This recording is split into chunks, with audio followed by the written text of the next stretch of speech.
Hello student, आज हम mathematics का 2022 का पेपर सॉल्व कर रहे हैं। यहाँ पे उत्तराखंड बोर्ड के लिए पहला क्वेश्चन है, the n term of a series is 2n+1, it's 10 term will be. मतलब कि आपको एन टर्म देगा और 10 टर्म आपको फाइंड करनी है। सिंपल सी बात है, एन टर्म का फॉर्मूला होता है an equals to 2n+1। 10 term मतलब a10 इक्वल्स टू जहाँ भी n है उसी जगह 10 रख देंगे हम यहाँ पे 2 × 10+1, इसका मतलब 20+1 21। ठीक है। Second question, evaluate sine 25 degree cos 65 degree plus cos 25 degree sine 65 degree. जब भी आपके पास ऐसा कोई क्वेश्चन मिलता है जो एंगल डेरिवेटिव नहीं होता, उसमें क्या करेंगे आप, जो पहले भी वीडियो में बताया था आपको मैंने, साइन 25 और कॉस 65 में से कोई एक चेंज कर लो। जैसे मैंने साइन 25 को पहले ब्रेक किया, 90 में से क्या माइनस करें कि 25 आ जाए, क्या करेंगे हम 90/65 करेंगे। ठीक है। ऐसे यहाँ पे same as it is cos 25, तो कॉस में 25 में आप क्या माइनस करें कि 25 आ जाए, तो आप 90/65 करेंगे। तो यहाँ पे आपने जैसे किया साइन 90/65 कॉस 90/65, तो साइन किस में चेंज हुआ, कॉस 65 में, और यहाँ पे कॉस साइन 65 में। तो कॉस 65 कॉस 65 कॉस स्क्वायर 65 और साइन 65 साइन 65 साइन स्क्वायर 65। तो cos square 65 plus sine square 65 equals to 1, हमारा answer. Third question, the diameter of a sphere is 14 centimetre, it's surface area will be. आपको diameter दे रखा है, आपको diameter 14 है, तो रेडियस क्या हो जाएगी इसका half 7 centimetre. Surface area of sphere होता है 4πr², मतलब 4 × 22/7 इंटू आर की जगह 7 × 7। तो आपने 7 से 7 कैंसिल किया, तो 4 × 22 × 7 means 616 centimetre square, 616 centimetre square. Fourth question, in a triangle ABC, AB goes to 6√3, AC goes to 12 centimetre and BC goes to 6 centimetre, the angle से B will be। ठीक है। जब भी आपको ऐसे कोई ऑप्शन क्वेश्चन आता है, सिंपल सी बात ही है, आप ये देखिए आप कि AB, AC और BC में, BC तीनों साइडें अलग अलग हैं, इसका मतलब क्या है, ये इक्वल ट्रायंगल नहीं हो सकते। दूसरा, दो साइडें भी यदि इक्वल होती तो ये आइसोसेलेस ट्रायंगल होता। ठीक है। अब जब यहाँ पे तीनों साइडें अलग अलग है, तो सिंपल सी बात ये है, AC सबसे बड़ी साइड है 12 सेंटीमीटर और BC और AB वो दोनों छोटी साइड है। तो सिंपल सी बात है, ये एक क्या बनाएगा, आप देखो यहाँ पे AC का स्क्वायर किसके बराबर, 12 का स्क्वायर 144, और AB square plus BC square क्या है, 6√3 का होल स्क्वायर क्या होगा 36 × 3 और 6 का स्क्वायर 36। तो यहाँ पे 36 × 3 108 प्लस 36 क्या 144। दैट मीन्स ये आपका एक राइट ट्रायंगल है।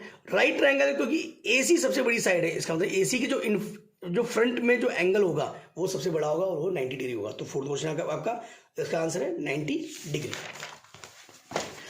अब आ जाओ आप फिफ्थ क्वेश्चन में, अ डाई इज थ्रोन वंस, एक डाइस को एक बार उछाला गया, the probability of getting an odd number on the top will be. ठीक है। जब भी किसी डाइस को उछाला जाता है तो उसके टोटल नंबर ऑफ आउटकम्स क्या होगा, 1, 2, 3, 4, 5, 6, that mean 6। Getting an odd number आपके कौन कौन से, आपके पास 1, 3 और 5 आपके ऑड नंबर है, कितने 3। तो यहाँ पे प्रोबेबिलिटी ऑफ इवेंट, जो इस इवेंट की प्रोबेबिलिटी क्या है, फेवरेबल आउटकम आपके 3 है और टोटल 6 है, तो 1/2 इसका आंसर। ऐसी यदि इस क्वेश्चन में इवन नंबर की बात करेगा तब भी आपकी जो प्रोबेबिलिटी 1.2 होगी, प्राइम नंबर की बात करें तभी 1.2 होगी, क्योंकि इवन नंबर भी देखो यहाँ पे कितने 3 है हमारे पास 2, 4, 6, और प्राइम नंबर भी हमारे पास 3 है यहाँ पे 2, 3 और 5। ठीक है। तो जब भी आप इवन की बात करेगा, ऑड की बात करेगा, प्राइम की बात करेगा, तो आप सेम क्वेश्चन है और यहाँ पे आंसर सेम आएगा, भले ही इसका जो आपकी फेवरेबल आउटकम्स है वो अलग हो जाएगी। ठीक है। Next question, without performing the long division, बिना लॉन्ग डिवीजन किए स्टेट वेदर रेशनल नंबर जो आपके पास दे रखा है 1 to 9 अपॉन 2 की पावर 2, 5 की पावर 7 और 7 की power 7 will have a terminating decimal expansion और non terminating repeating decimal expansion. Terminating और नॉन टर्मिनेटिंग में आपको पता है, सबको पहले क्लियर है, जब आपका डिनोमिनेटर की जो फॉर्म होती है, डिनोमिनेटर की जो फॉर्म होती है वो 2 और 5 हो, 2 की पावर n या 5 की पावर m की फॉर्म में हो, और जहाँ m और n नॉन नेगेटिव हो, उस कंडीशन में ये टर्मिनेटिंग डेसिमल होगा। टर्मिनेटिंग का जो हिंदी में अर्थ होता है मतलब शांत डेसिमल होगा। ठीक है। और जब हमारे पास 2 और 5 के अलावा कोई भी और नंबर हमारा आ जाता है, इन दैट कंडीशन वो क्या कहलाएगा, नॉन टर्मिनेटिंग रिपीटिंग डेसिमल। ठीक है, हमारा कहलाएगा। ठीक है। तो इस कंडीशन में यहाँ पे 7 भी आपके पास इंक्लूड है, तो इसलिए ये आपके पास नॉन टर्मिनेटिंग रिपीटिंग डेसिमल है, ठीक है। Next, the sum and product of the zeros of the quadratic polynomial are 0 and √5 respectively. What is the polynomial? Polynomial का जो फॉर्मूला होता है, जो आपके पास होता है, जो px हमने लेट कर लिया, यहाँ पे लेट क्या करा हमने, let px equals to x square minus sum of the zeros x plus product of zeros. Sum of the zeros मतलब दोनों जीरोस को सम करना, क्योंकि यहाँ पे ऑलरेडी हमें देर का है कि सम आपके पास 0 है और प्रोडक्ट क्या है √5। जब आप सीबीएसई बोर्ड के क्वेश्चन उठाओगे, वहां पे क्वेश्चन में आपको यहाँ पे सम और प्रोडक्ट ना देके वहां पे 2 जीरोस दिए होते हैं। उस कंडीशन में क्या होता है, वहां पे आपको सम पहले करना होता है जीरोस का और प्रोडक्ट करना होता है, उसके बाद यहाँ पुटिंग करनी होती है। बट यहाँ पे आपको सिंपल सा देर का है, सम देर का 0 और प्रोडक्ट देर का 0, आपको यहाँ सिंपल पुटिंग करनी है। यहाँ पुटिंग करिए, आपने देखा, आपने एक्स स्क्वायर ये तो 0 हो गया, ये प्लस √5, ये आपका answer. Question number 8, find the nature of the root of the quadratic equation x square minus 4x plus 4 equals to 0। यहाँ इस क्वेश्चन के आपको नेचर निकाल, नेचर मतलब क्वाड्रेटिक इक्वेशन नेचर मतलब कि ये आपका इसके नेचर है क्या, मतलब ये इक्वल रूट्स हैं या डिस्टिंक्ट रूट्स हैं या नो रियल रूट्स हैं। तो यहाँ पे हम क्वेश्चन पहले देखेंगे। यहाँ पे क्या है हमारा x square minus 4x plus 4 equals to 0, a equals to यहाँ 1 है, b क्या है हमारा -4 है और c हमारा 4 है, ठीक है। यहाँ पे आपने d यहाँ पे होता है डिस्क्रिमिनेंट, आप निकालोगे d बराबर b square minus 4ac, b की वैल्यू -4 का स्क्वायर -4 इंटू 1 इंटू 4, 16 माइनस 16 0। तो d यहाँ 0 आ गया, इसलिए यहाँ पे the equation has equal real roots. और यदि यहाँ d यदि नेगेटिव होता तो नो रियल रूट्स, और d यदि पॉजिटिव में कुछ भी 1 2 3 4 एंड कुछ भी होता तो यहाँ पे आपका डिस्टिंक्ट रियल रूट्स होता, ठीक है। क्वेश्चन नंबर अब 9 की बात करेंगे। यहाँ पे क्वेश्चन नंबर 9 में देखो, यहाँ पे how many tangent can a circle have, एक सर्कल में कितनी टेंजेंट्स हो सकती है। एक ध्यान रख, क्वेश्चन को ढंग से सुनो। How many tangents can a circle have, कोई भी सर्कल में बहुत सारी टेंजेंट्स बन सकती है। मतलब टेंजेंट्स मतलब होता है सर्कल को टच करने वाली लाइन, ठीक है। कोई लाइन जो सर्कल के सरफेस पे एक पॉइंट पे जब टच करके जाती है उसे बोलते हैं यहाँ पे टेंजेंट, ठीक है। तो एक सर्कल पे बहुत सारी टेंजेंट हो सकती है। और यही क्वेश्चन यदि किसी और वे में होता, मतलब एक एक्सटीरियर पॉइंट से कितनी टेंजेंट जा सकती है, तो उस कंडीशन में किसी भी एक्सटीरियर पॉइंट से किसी भी सर्कल के लिए सिर्फ 2 इक्वल टेंजेंट ही जाती है, ठीक है। तो इस क्वेश्चन में अलग है कि एक सर्कल में कितनी टेंजेंट होगी, मैनी, और यदि एक्सटीरियर पॉइंट से कितनी टेंजेंट होती है, सिर्फ 2 इक्वल, ठीक है। Next, what is the probability of a sure event. Probability of a sure event होता क्या है, एक ऐसा इवेंट जिसमें जितने आपके टोटल आउटकम्स होते हैं और जितने वो किसके इक्वल होते हैं, फेवरेबल आउटकम्स के इक्वल होते हैं, ठीक है। मतलब कहने का मतलब ये है कि यदि मैं एक डाइस की बात करूं, मैंने कहा एक डाइस में क्या होता है, नंबर 1 2 3 4 5 6 होता है।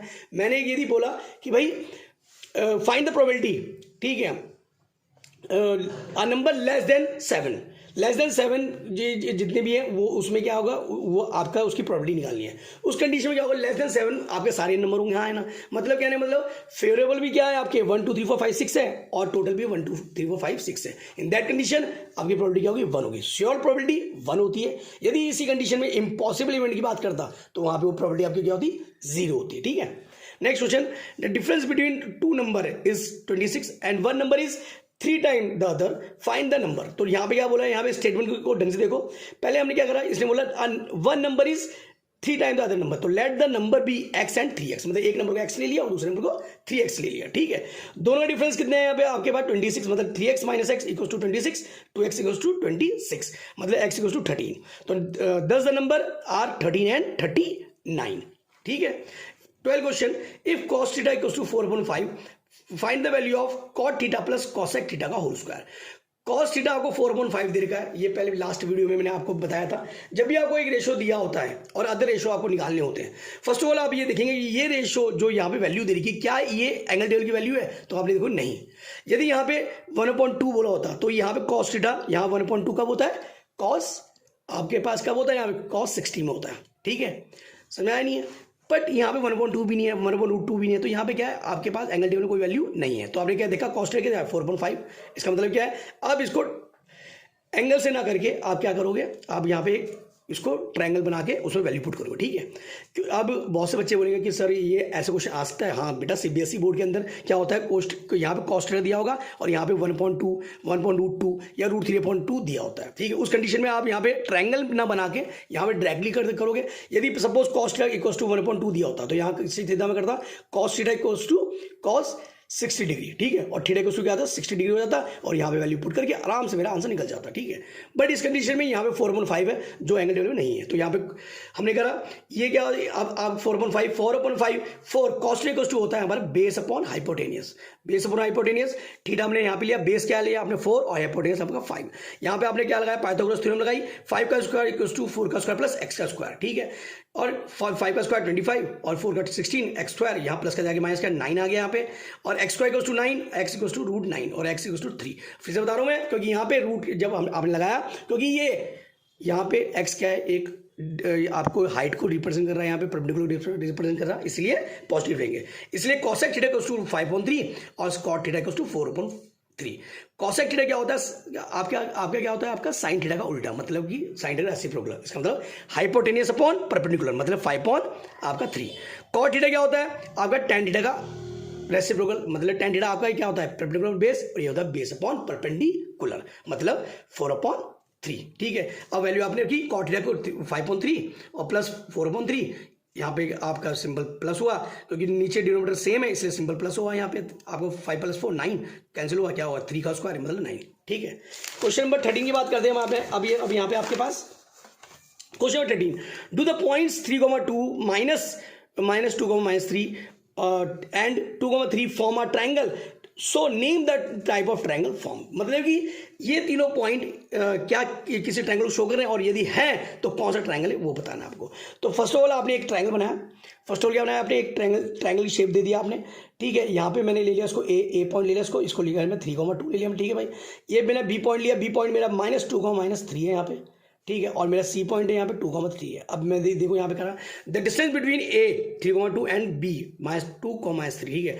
ए बी का फॉर्मूला आपको बताइए, x2 - x1 मतलब क्या है, x2 - 3 का होल स्क्वायर, x2 - x1 मतलब x2 ऐसे का ऐसे रहेगा और x1 के साइन चेंज होंगे, ठीक है, प्लस y2 - y1 मतलब -3 -2 का होल स्क्वायर। यहाँ पे क्या हुआ -5 का स्क्वायर, यहाँ पे -5 का स्क्वायर, किसी भी नेगेटिव का स्क्वायर पॉजिटिव होता है, 25 + 25 √50, ठीक है। फिर next the distance between p -2,3 और -3 -2,3 एंड c 2,3, ठीक है। यहाँ पे आपने ऐसे कहा BC मतलब कि x2 - x1 मतलब c के पॉइंट ऐसे कैसी 2 + 2 का होल स्क्वायर प्लस 3 + 3 का होल स्क्वायर, मतलब 4 का स्क्वायर प्लस 6 का स्क्वायर, 4 का 16, 6 का 36, ये √52। फिर निकाला the distance between c and a, c point 2,3 और a पॉइंट 3,2, वही 3 - 2 का होल स्क्वायर प्लस 2 - 3 का होल स्क्वायर, ठीक है। फिर से बता रहा हूं मैं, जब आप CA बोलोगे उस कंडीशन में जो पीछे पॉइंट है ए के पॉइंट के वो ऐसे के ऐसे रहेंगे, क्योंकि तो x2 - x1 होता है। इसका मतलब क्या है, x2 मतलब पीछे के साइन ऐसे कैसी और आगे के साइन चेंज, ठीक है। तो 3 - 2 का होल स्क्वायर प्लस 2 - 3 का होल स्क्वायर, तो क्या आ गया यहाँ पे 1 का स्क्वायर और ये प्लस -1 का स्क्वायर, तो 1 + 1 √2। आपने देखा होगा तीनों साइड अलग अलग है, जब तीनों साइड अलग अलग है, तीनों साइड इक्वल होती है तो हम क्या बोलते हैं, इक्वल ट्रायंगल। दो साइड इक्वल होती आइसोसेलेस ट्रायंगल, पर तीनों साइड अलग अलग है। इस कंडीशन में क्या देखेंगे, क्या देखा हमने, जो यदि हम देखें BC बड़ा है, BC का यदि स्क्वायर करेंगे 52 आएगा, और यदि AB का स्क्वायर करेंगे 50 आएगा, और CA का स्क्वायर करेंगे 2 आएगा। इसका मतलब BC का स्क्वायर किसके इक्वल है, AB का स्क्वायर प्लस C का स्क्वायर। इसका मतलब ये क्या बना रहा है आपको, राइट एंगल ट्रायंगल बना रहा, और एंगल कहां बन रहा है आपका, एंगल आपका बन रहा है क्योंकि BC सबसे बड़ी है। जब BC सबसे बड़ा है तो BC का अपोजिट कौन है, एंगल A, तो ये एंगल A ये 90 डिग्री बना रहा है, ठीक है भाई, यहाँ पे राइट एंगल ट्रायंगल, ठीक है।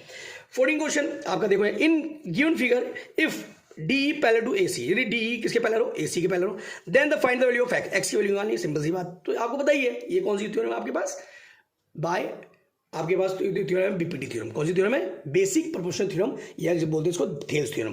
क्वेश्चन क्या देखो यहाँ पे, in triangle ABC DE parallel to AC, D किसके पैरेलल है, AC के। जब D AC के पैरेलल है तो आपने क्या कर दिया, BD/DA = BE/EC, मतलब 3/3 = x/4, मतलब ये आपने क्रॉस कर दिया, 3 कर दिया, x = 4 आ गया, ठीक है। और यहाँ पे हम क्या आएंगे, बाय BPT थ्योरम, ठीक है। Next question number 15। क्वेश्चन 50 में आ जाओ, ठीक है। क्या दिख रहा है आपको? अ card is drawn at random, ठीक है, from a pack of 52 cards, find the probability that card is, आपके पास 52 कार्ड्स के एक डेक है, मतलब ये एक आपके पास एक 52 कार्ड्स दे रखा है आपको, ठीक है, प्लेइंग कार्ड पता नहीं आपको, सबको पता ही है आपको। Find the probability that card is an ace. Simple सी बात, टोटल नंबर आउटकम कितने? 52। गेटिंग एन एस, एस आपके पास, आपको पता है कि आपके पास 52 कार्ड्स के अंदर आपके पास क्लब का एक पूरा सूट होता है, ठीक है, एक आपका एक क्लब का सूट होता है, एक स्पेड का होता है, और एक आपका किसका होता है? हार्ट का, और एक डायमंड शूट होता है, ठीक है भाई। तो प्रत्येक सूट के अंदर एक एक एस होता है, सारे एक एक होते हैं, एस एक, 2 एक, 3 एक, 4 एक, 5 एक, 6 एक, 7 8 9 और 10 एक सारे होते हैं सब सूट के अंदर। और ऐसी किंग, क्वीन और जैक सबके अंदर एक ही होता है, सबके अंदर क्या होता है? एक ही होता है, ठीक है, सबके अंदर एक ही होता है, ठीक है। तो यहाँ पे क्या है? तो गेटिंग एन एस मतलब कि सब सूट के अंदर जब एक एस है, तो कितने सूट है हमारे पास? 4, तो एस कितने हो गए? 4 हो गए हमारे पास। तो प्रोबेबिलिटी क्या होगी? 4/52 मतलब 1/13। ऐसी गेटिंग है अ रेड कार्ड, रेड कार्ड, अब देखो यहाँ पे फिर से बता रहा हूँ, आपके पास कितने सूट हैं? 4 सूट हैं। 2 सूट आपके जो आपका स्पेड और क्लब होता है वो ब्लैक कलर का होता है, और 2 सूट आपके डायमंड और हार्ट होता है वो रेड कलर के होते हैं। तो कितने गेटिंग अ रेड कार्ड, तो आपके कितने सूट है? 2 सूट है, ठीक है। कौन कौन से? हार्ट और डायमंड के, दोनों रेड होते हैं। इसका मतलब क्या है? कितने आपके कार्ड है? 26। तो प्रोबेबिलिटी क्या होगी? 26/52 मतलब 1/2, ठीक है। नेक्स्ट क्वेश्चन, क्वेश्चन नंबर 16 में आते हैं। Prove that √7 is an irrational number. यहां √7 आए, √2 आए, √5 आए, कोई दिक्कत नहीं है, ठीक है। बहुत इंपॉर्टेंट क्वेश्चन है और बहुत बार आ चुका है, इसलिए आप देख लेना ढंग से, इसको ढंग से वो करना, ठीक है। √7 बोले, √2 बोले, √3 बोले, बात एक ही है, बस आप 7 की जगह 2 कर दोगे, √2 आएगा √2 को लिख दोगे, √3 आएगा तो 3 लिख देना, और कुछ नहीं करना। लेट, फर्स्ट ऑफ ऑल हमने क्या किया? Let √7 is rational number. पहले हमने लेट कर लिया, √7 इरेशनल था, प्रूफ जो करना था, हमने इसको रेशनल कर दिया, और बोल दिया कि √7 a अपॉन किसके बराबर? a upon b, where a and b are coprime. Coprime होता कौन है? कोप्राइम उसे बोलते हैं ऐसे नंबर, ठीक है, जिनका कोई भी कॉमन फैक्टर नहीं होता। मतलब एक ऐसा नंबर जैसे 10 और, मैंने एक 10 और 9 की बात करी, 10 और 9 एक 2 ऐसे नंबर है जिनका कोई भी कॉमन फैक्टर नहीं है, 1 को छोड़कर, देखो 1 को छोड़कर और कोई इसका कॉमन फैक्टर नहीं है। तो इसका मतलब ये क्या है? को प्राइम नंबर है। बहुत से बच्चों की दिक्कत है, वो सोचते हैं प्राइम, जब शब्द आ गया है, वर्ड आ गया, तो सोचते हैं प्राइम नंबर मतलब जिसके कोई डिविजिबल नहीं होगा वही आपका प्राइम नंबर होगा, को प्राइम होंगे। बेटा ऐसा नहीं है। को प्राइम का मतलब होता है 2 ऐसे नंबर, 2 नंबर या 3 नंबर ऐसे नंबर का पेयर जहां पे उनके बीच में कोई कॉमन फैक्टर नहीं होना चाहिए, जिनसे वो डिविजिबल हो सके, ठीक है। तो उसे क्या बोलते हैं? को प्राइम नंबर बोलते हैं, ठीक है। तो जैसे 10 9 की बात करी मैंने, हाँ है ना, ये को प्राइम नंबर है हमारे पास, ठीक है। बट 9 और 10 दोनों प्राइम नंबर नहीं है, पर को प्राइम क्यों है? क्योंकि ये इनका जो पेयर है, इन दोनों का जो ये, यदि इन दोनों को एक साथ लिखूंगा तो उस कंडीशन में यहाँ पे कोई भी इनके बीच में कोई कॉमन फैक्टर नहीं होगा। तो यहाँ पे इसलिए बोला मैंने। अब मुझे करना क्या है? मुझे जो मैंने लेट किया है ए और बी को प्राइम, इसका मतलब ए और बी के बीच में कोई कॉमन फैक्टर नहीं है। मुझे यहाँ पे ये करना है कि ए और बी के बीच कम से कम कोई ना कोई कॉमन फैक्टर है, ठीक है। जब मैं ये प्रूव कर दूंगा कि इनके बीच कोई ना कोई कॉमन फैक्टर है, तो इसका मतलब मेरी जो एजम्पशन है, जो मैंने जो लेट किया है, जो मैंने थ्योरी क्रिएट की है कि ये रेशनल है, वो मेरी थ्योरी गलत हो सब साबित हो जाएगी, और ये मैं रेशनल नंबर बोल दूंगा, ठीक है। मैथ में ऐसे ही करते हैं बेटा, ठीक है।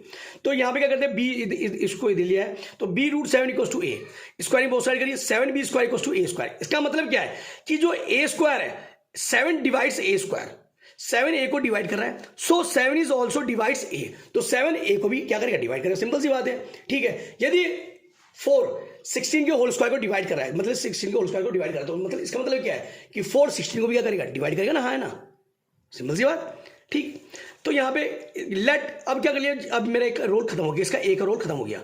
मैंने क्या प्रूफ कर दिया कि भाई जो 7 है वो a को डिवाइड कर रहा है। अब मैंने इसका रोल खत्म हो गया, a को मैंने हटा दूंगा। अब मैं क्या करूंगा? एक की जगह में क्या लिया? 7 सी लिया है, ठीक है। अब यदि यहाँ पे 7 की जगह क्या होता? 3 होता, तो मैं 3 सी ले लेता। यदि ये 2 होता तो मैं 2 सी ले लेता। ध्यान रखने बात, इस क्वेश्चन से आप 3 क्वेश्चन कर रहे हो। यदि यहाँ पे √3 आएगा तब भी यही ऐसे करोगे, √5 आएगा तब भी ऐसे करोगे, और √2 आएगा तब भी ऐसी लिखोगे। बस चेंज क्या होगा, सिर्फ एक जगह यहाँ पे क्या है, ये क्योंकि यहाँ 7 है तो 7C ले लिया, यदि यहाँ 5 होता 5C ले लेते, 2 होता 2C ले लेते। और फॉर सम इंटीजर C, मतलब कोई भी इंटीजर है, ठीक है। अब यहाँ पे लिख लिया है मैं 7C, तो 7 यहाँ पे 7B का स्क्वायर किसके बराबर हो गया, 49C का स्क्वायर, यहाँ पे क्या गया 7C स्क्वायर आ गया, 7 से कट गया। अब क्या यहाँ पे होगा, 7 डिवाइड्स B स्क्वायर, मतलब 7 जब B स्क्वायर डिवाइड कर रहा है इसका मतलब 7B को भी क्या करेगा, डिवाइड करेगा। तो इससे निकल के क्या आया, इस लाइन और इस लाइन से निकल के क्या आया कि हम क्या बोल रहे थे पहली लाइन में ऊपर देखो क्या बोल रहे थे कि ए और बी क्या है, कोप्राइम है, और हम क्या बोल रहे हैं कि भैया 7 जो है वो ए को भी डिवाइड करे और बी को भी डिवाइड करे, मतलब जो ए और बी हैं वो अब कोप्राइम नंबर नहीं रहे। तो हमने लिख दिया therefore A and B have at least 7 as a common factor, 7 क्या एज अ कॉमन फैक्टर है, ठीक है। बट दिस कंट्रीडिक्ट, अलग लगाने, ये लाइन अलग है बेटा, ध्यान रखना, और ये लाइन अलग है।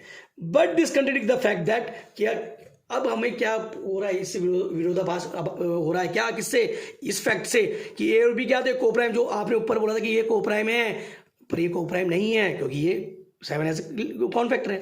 तो इसलिए क्या बोलेंगे हम यहाँ पे, so we conclude that √7 is irrational. तो बेटा ऐसी जब भी क्वेश्चन आएगा तो आप ऐसे करोगे। इसका और पार्ट देखो, इफ एचसीएफ आपको दे देगा यहाँ पे, अब आपको एचसीएफ 2 नंबर दे देगा आपको 1261, मतलब 1261 एंड 1067 का जो एचसीएफ है वो 97 है। एलसीएम निकालना है, ये मैंने आपको पिछली वीडियो में समझाया था। एलसीएम इक्वल्स टू होता है first number into second number upon HCF, value रखना, आपका आंसर आ जाएगा, ठीक है।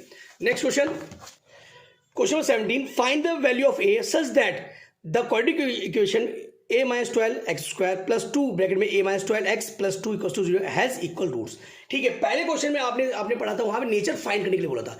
इस कंडीशन में नेचर गिवन है कि भाई क्वाड्रेटिक इक्वेशन के इक्वल रूट्स है और आपको क्या निकालना है, यहाँ पे a की वैल्यू फाइंड करनी है। तो आपने यहाँ पे करा, क्योंकि a ऑलरेडी था यहाँ पे, तो कैपिटल A इक्वल्स टू क्या लिया मैंने, a minus 12, capital B equals to 2 bracket में a minus 12 और कैपिटल C इक्वल्स टू 2, ठीक है। द इक्वेशन, फिर हम यहाँ पे स्टेटमेंट लिखेंगे, the equation has equal roots, यदि इक्वेशन की क्या है, इक्वल रूट्स है, तो यहाँ b स्क्वायर माइनस 4ac किसके इक्वल हो जाएगा, 0 को हो जाएगा, ठीक है। तो यहाँ पे आपने b की वैल्यू की 2 ब्रैकेट में a minus 12 बड़ा ब्रैकेट का होल स्क्वायर। बेटा बहुत से बच्चे क्या करते हैं, जब आपका यहाँ छोटा ब्रैकेट यूज हो चुका है तो बाहर बड़ा ब्रैकेट यूज करना है, ठीक है। ये नहीं छोटे, बहुत से बच्चे यही ब्रैकेट है और बड़ा ब्रैकेट पता है बहुत से बच्चे करते हैं यूं, ये जो बड़ा करते हैं ये बड़ा ब्रैकेट है, नहीं बेटा, आपके पास 3 ब्रैकेट होते हैं, ये स्मॉल ब्रैकेट है, एक कर्ली ब्रैकेट है और एक बिग ब्रैकेट। तो आप कर्ली ब्रैकेट का जो यूज करते हो सेट के में करते हैं, पर यहाँ पे हम बड़े ब्रैकेट यूज करेंगे, ठीक है। होल स्क्वायर माइनस 4 इंटू ए की वैल्यू क्या देगी आपको, a minus 12 इंटू 2, अब यहाँ पे करा 2 का स्क्वायर 4 और a minus 12 का whole square minus 8 a minus 12, ठीक है। अब आपने देखा यहाँ पे मैंने होल स्क्वायर नहीं खोला, होल स्क्वायर खोलने से पहले मैं क्या देखूंगा, यहाँ कॉमन देखूंगा, क्या देखूंगा, कॉमन। यहाँ पे 2 टर्म है और आपके पास एक ये टर्म है, एक ये वाली टर्म, तो यहाँ कॉमन क्या है, 4 a minus 12 आपका कॉमन है, तो मैंने कॉमन ले लिया। यहाँ क्या बचा, a minus 12 और यहाँ क्या बचा -2 बचा, तो यहाँ पे 4 ब्रैकेट में a minus 12, यहाँ पे क्या बचा a minus 12 -2 और यहाँ पे इक्वल्स टू 0, तो यहाँ 4 a minus 12, यहाँ पे a minus 12 -2 -14 इक्वल्स टू 0। एक बार मैंने इसको इक्वल्स टू 0 लेके चलूंगा और एक बार इसको लेके चलूंगा 0, तो यहाँ पे क्या होगा 4 a minus 12 इक्वल्स टू 0, तो यहाँ पे a minus 12 इक्वल्स टू 0, 4 0 चलेगा, 0 हो गया, तो a इक्वल्स टू 12 आ गया। यहाँ पे भी a minus 14 इक्वल्स टू 0, यहाँ माइनस के जाके प्लस का ये बराबर 14, ठीक है। आपका आंसर, आपके 2 आंसर आए, एक की वैल्यू 12 और एक 14। नेक्स्ट क्वेश्चन में 18 देखो, यहाँ पे solve the equations 1/x plus 2/y equals to 3 and 2/x minus 4/y equals to 2। ये क्वेश्चन क्या है, रिड्यूसिंग फॉर्म, मतलब ये क्वेश्चन आपका आता है यहाँ, इस क्वेश्चन में बोला गया होता है, इस क्वेश्चन अभी तो नहीं बोला गया, पर क्वेश्चन में जब बोर्ड में क्वेश्चन आता है बोलता जरूर है कि पहले इसको आप पहले लीनियर की फॉर्म में लाओ और उसके बाद इसको सॉल्व करो, ठीक है। लीनियर की पहले फॉर्म में लाना है, उसके बाद सॉल्व करना है। अब तुम बोलोगे सर लीनियर की फॉर्म तो है ही है, बेटा लीनियर की फॉर्म नहीं है। लीनियर मतलब क्या होता है, पावर 1, वेरिएबल की पावर 1 होनी चाहिए। अब तुम बोलोगे सर भैया सर देखो पावर 1 तो है, तो क्या दिक्कत है, बेटा पावर 1 नहीं है। जब कोई आपका डिनोमिनेटर में होता है तो इस कंडीशन में आपकी उसकी पावर -1 होती है, ठीक है। यहाँ पावर -1 है, यानी 1 नहीं है। इसलिए सबसे पहले काम क्या है, मैं इसको लीनियर में कन्वर्ट करूंगा, उसके बाद इसको सॉल्व करूंगा। लीनियर में कन्वर्ट करने के लिए क्या करूंगा, मैं जो आपके पास वेरिएबल नीचे हैं उसको मैं लेट करके पहले उसको ऊपर ले आऊंगा, ठीक है। कैसे लाऊंगा, फिर से बता रहा हूं, क्योंकि ये आपके पास लीनियर की फॉर्म में नहीं है, क्योंकि यहाँ वेरिएबल नीचे है। नीचे मतलब क्या है, यदि कोई भी नंबर जब डिनोमिनेटर में होता है तो उसका मतलब उसकी पावर पॉजिटिव नहीं होती, नेगेटिव होती है, ठीक है। इसीलिए तो हम क्या करेंगे, late 1/x equals to u ले लेंगे, मतलब कि जो नीचे जो वेरिएबल है उसको लेट कर लेंगे, ठीक है। जब आप नीचे लेट कर ले, नीचे जो वेरिएबल उसको लेट कर लेंगे आप, ठीक है। तो आपका डिनोमिनेटर का क्या हो गया, आपको एक्स को हटाना है, आपको हटा दिया आपने, और जो ऊपर है ऊपर आपने 1 ले लिया, ठीक है। 1, क्योंकि आपको पता है किसी भी नंबर की मल्टीप्लाई, कोई भी नंबर यदि मेरे पास 2 नंबर है तो हम बोल सकते हैं कि इसकी मल्टीप्लाई 1 से हो रही है और इसकी डिवाइड किससे हो रहा है, 1 से हो रहा है, ठीक है। तो जब आपने नीचे लेट गया, एक्स लेट गया, तो ऊपर क्या 1 ले लिया, 1/x इक्वल्स टू यू और 1/y इक्वल्स टू वी ले लिया, ठीक है। तो यहाँ पे क्या कर दिया आपने, फिर से बता रहा हूँ, आपने यहाँ इसको लीनियर की फॉर्म में ला रहे हो आप, क्योंकि जो आपके पास नीचे जो वेरिएबल है उसको आप हटा रहे हो, ठीक है। क्योंकि ये लीनियर की फॉर्म में नहीं है, क्यों नहीं पता चल गया, क्योंकि यहाँ पे पावर क्या है, नेगेटिव है। क्या है पावर, नेगेटिव। क्योंकि अब बहुत से बच्चे बोलेंगे नेगेटिव कहाँ है, पॉजिटिव। बेटा पॉजिटिव, फिर से बता रहा हूँ, फिर से अगेन रिपीट कर रहा हूँ, ठीक है, कि जब भी कोई वेरिएबल आपका डिनोमिनेटर में होता है तो उसकी पावर नेगेटिव होती है, क्योंकि यदि आप इसको ऊपर ले आओगे तो ये माइनस का एक्स की पावर -1 हो जाएगी, ठीक है। इसीलिए तो ये लीनियर में नहीं थी, इसलिए पहले इसको लेट कर दिया। लेट क्या किया, 1/x इक्वल्स टू यू और 1/y इक्वल्स टू वी। तो यहाँ पे कर दिया आपने, क्या हो गया यहाँ पे, u plus 2v equals to 3 और 2u plus -4v equals to 2 हो गया, ठीक है। अब इसको हम किससे करेंगे, एलिमिनेशन से करेंगे। एलिमिनेशन मैं पिछली वीडियो में बताया था आपको, एलिमिनेशन मतलब क्या होता है, equal quantity and opposite sign, ठीक है। अब देखो यहाँ पे आप जो एलिमिनेट कर रहे हो वी को करेंगे। वी क्या है यहाँ पे 2v है और यहाँ 4v है, तो पहले इसको इक्वल करेंगे। क्या करेंगे, इक्वल। तो आपने क्या करा, इक्वेशन 3 को मल्टीप्लाई करके किसे करा, 2 से कर दिया, और इक्वेशन 4 को आपने किसी से मल्टीप्लाई नहीं किया, क्योंकि यहाँ पे जो इन दोनों का एलसीएम क्या निकल गया है, 4 निकल गया है, और इससे 2 से मल्टीप्लाई करेंगे तो ये सेम हो जाएगा, ठीक है। और ये अपोजिट साइन पहले से था, इसलिए यहाँ पे कोई माइनस करने की, से मल्टीप्लाई करने की जरूरत नहीं है। तो आपने लिया यहाँ पे from equation 3 multiply 2 and equation 4 multiply by 1, कुछ नहीं करता 1। तो यहाँ पे 2u plus 4v equals to 6 और 2u minus 4v equals to 2। 4v से 4v कैंसिल, तो क्या आ गया, 4u इक्वल्स टू 8 आ गया और u इक्वल्स टू 2 आ गया। अब इसकी u की वैल्यू कहाँ पुट करेंगे हम, u की वैल्यू हम पुट करेंगे कहाँ करेंगे, इक्वेशन 3 में कर दिया। यहाँ पे 2 plus 2v equals to 3, 2 plus का जाके माइनस का, तो 2v इक्वल्स टू 1 हो गया और v इक्वल्स टू 1/2 हो गया। और जैसे ही हमने v और u की वैल्यू आ गई, अब यहाँ पे कर दिया 10 1/x equals to u, 1/u है तो 1/x इक्वल्स टू 1/2, दोनों का क्या कर दिया, रेसिप्रोकल, तो x बराबर 2 हो गया। ऐसे 1/y बराबर v, तो 1/y बराबर 1/2, तो यहाँ पे क्या है, y बराबर रेसिप्रोकल दोनों का 2 आ गया, ठीक है। ये आपका आंसर। क्वेश्चन नंबर 90 देखो यहाँ पे आप, the first term of an AP is 5, the last term is 45। ध्यान है बात, first term a equals to 5 है, लास्ट टर्म मतलब कि जब आपको कोई टर्म नहीं पता तो आप एन टर्म लेते हो, तो एन टर्म क्या आपके पास 45 है। और द सम ऑफ टर्म्स, मैंने बताया जब टर्म्स की बात की जाती है तो उसका मतलब वो एस से डिनोट करते हैं, ठीक है। टर्म ए से डिनोट करते हैं और टर्म्स एस से डिनोट करते हैं। तो आपको यहाँ पता नहीं कौन सी टर्म है, तो आपने एस एन ले लिया, SN 400 और एन इक्वल्स टू आपको क्वेश्चन मार्क और d equals to question mark, ठीक है। तो आपने क्या करा, पहले एन का फॉर्म लगाया, एन बराबर क्या होता है, a plus n minus 1 into d, a की वैल्यू 45, एन की वैल्यू 45, ए की value 5 plus n minus 1 into d, यहाँ प्लस का जाके माइनस का। अब बहुत से बच्चे बेटा ध्यान रखना, ये 3 टर्म है, एक टर्म ये रही, एक टर्म ये रही और एक टर्म पूरी ये है, ठीक है। तो यहाँ कर दिया, यहाँ पे 40 आ गया, तो इसका मतलब अब दिमाग लगाओ, मेरे पास क्या है यहाँ पे n माइनस 1 इंटू डी, तो मैं इसको छेड़ूंगा नहीं। बहुत से बच्चे इसको मल्टीप्लाई करेंगे, बेटा मल्टीप्लाई नहीं करना। जब आपके ब्रैकेट में वेरिएबल होता है, बाहर भी वेरिएबल है, तो उसको ब्रैकेट में खोलना नहीं है, उसको ऐसे कैसे रखो, ठीक है। और इसको इक्वेशन 1 डाल दिया यहाँ पे। अब नेक्स्ट क्या है, एसएन यूज टू क्या हुआ, n/2 ब्रैकेट में 2a plus n minus 1 into D. तो फ्रॉम इक्वेशन 1 से आ गए हम यहाँ पे, एसएन क्या है यहाँ पे 400, n/2 2 इंटू a कितना है 5 है, और जो फ्रॉम इक्वेशन 1 से आए n माइनस 1 इंटू डी, क्या है यहाँ पे आपके पास क्या था 40, यहाँ रख दिया यहाँ पे, क्या आया 400 n/2, यहाँ 10 प्लस 40 क्या आया 50 आ गया, कैंसिल करा आपने 25 जैसे आया, यहाँ क्रॉस कर दिया आपने 400/25, ठीक है, equals to n equals to 16 आ गया। जैसे n की वैल्यू आई आपने कहा कि इक्वेशन 1 में रख दी, क्या आया था यहाँ पे n minus 1 into d equals to 40 था, तो n की जगह 16 minus 1 into d equals to 40, 15 d equals to 40, d equals to 40/15 मतलब 8/3 आपका टी की वैल्यू आ गई, ठीक है। क्वेश्चन में 20 करो, आप यहाँ 20 करते हैं, prove that 1 plus sec a upon sec a बराबर sin square upon 1 minus cos a। जब भी क्वेश्चन आपके पास ऐसा आता है, ठीक है, आपको कुछ नहीं करना है, यहाँ पे आपने एलएचएस लिया, क्या लिया आपने यहाँ पे एलएचएस लिया, एलएचएस में क्या है 1 plus sec a upon sec a, ठीक है। अब दिमाग लगाओ, अब आंसर देखो, पहले सबसे पहले काम किया, जब भी आपके पास sec tan cot ऐसी कोई फॉर्म में होते हैं तो उनको कन्वर्ट कर दो किसमें, साइन और कॉस में। आपने कर दिया जैसे 1 प्लस 1 अपॉन cos a और यहाँ पे 1 अपॉन cos a, मैंने ये एरो का साइन लगाया, इसका मतलब दैट इज मतलब कि यहाँ से आपका ये मेन लाइन ये है, ठीक है। इसलिए बहुत से बच्चे उसको पता नहीं होता यहाँ लगाते क्यों, बहुत से एरो लगाते, बेटा इक्वल और एरो अलग अलग होता है। एरो मतलब यहाँ से आपका ये जो मेन लाइन है वो है, इसके ऊपर अलग है, नीचे अलग है, ठीक है। आपने एल्शियम लिया, कॉस क्या है यहाँ पे, कॉस आया एल्शियम, ठीक है। 1 और कॉस है तो कॉस आ गया, तो कॉस प्लस 1 अपॉन क्या 1 अपॉन कॉस है, ठीक है। कॉस से कॉस का कट गया, क्या आ गया 1 प्लस कॉस है। अब जब मैंने देखा मेरे पास आंसर नहीं आया, आंसर मेरे पास क्या था, sine square upon 1 minus cos है। तो मैंने क्या किया, क्योंकि मुझे नीचे 1 माइनस कॉस है चाहिए था। क्वेश्चन फिर से देख रहे हो यहाँ पे, सबसे पहले काम क्या किया, कन्वर्ट किया, क्या किया, कन्वर्ट, ठीक है। जब भी आपके पास ऐसा कोई क्वेश्चन मिलेगा जहां पे साइन कॉस, जहां पे कॉसेक सेक टेन कॉट दिया होता है, पहले इसको कन्वर्ट कर दो, ठीक है। कन्वर्ट करने के बाद यहाँ पे देखा आपने आंसर नहीं आया, तो मैंने क्या किया, रेशनलाइज किया। रेशनलाइज क्यों किया, अब बच्चे बोलेंगे सर आपने रेशनलाइज क्यों किया यहाँ पे, बेटा मैंने आंसर देखा, पहले आंसर में क्या था, नीचे क्या चाहिए आपको 1 माइनस कॉस चाहिए, तो इसलिए क्या कर दिया मैंने 1 माइनस कॉस से ऊपर नीचे मल्टीप्लाई कर दिया, ठीक है। अब बहुत से बच्चे बोलेंगे सर जो रेशनलाइज होता है वो तो डिनोमिनेटर का होता है, न्यूमरेटर का तो होता नहीं, बेटा नहीं, ऐसी बात नहीं है। रेशनलाइज आप आंसर को देख के कर दो कि आंसर आपको क्या चाहिए। आपको यदि क्योंकि यहाँ पे आपके पास डिनोमिनेटर कोई नहीं था और न्यूमरेटर में आप 1 प्लस कॉस है और आंसर मुझे 1 माइनस कॉस चाहिए नीचे, तो मैंने क्या किया, कोई डिनोमिनेटर था नहीं तो मैंने न्यूमरेटर का ही क्या कर दिया, रेशनलाइज कर दिया। करने के बाद देखो क्या आया, 1 माइनस कॉस है, अब 1 माइनस कॉस है, तो 1 प्लस कॉस है, 1 माइनस कॉस है क्या होगा, ए प्लस बी ए माइनस बी, ए स्क्वायर माइनस बी स्क्वायर, मतलब 1 माइनस कॉस स्क्वायर है और नीचे ऐसी का ऐसी। अब आपको पता है 1 माइनस कॉस स्क्वायर किसका होता है, साइन स्क्वायर है, तो sine square upon 1 minus cos है आपका आंसर है। इंपॉर्टेंट क्वेश्चन है, देख लेना आप, ठीक है।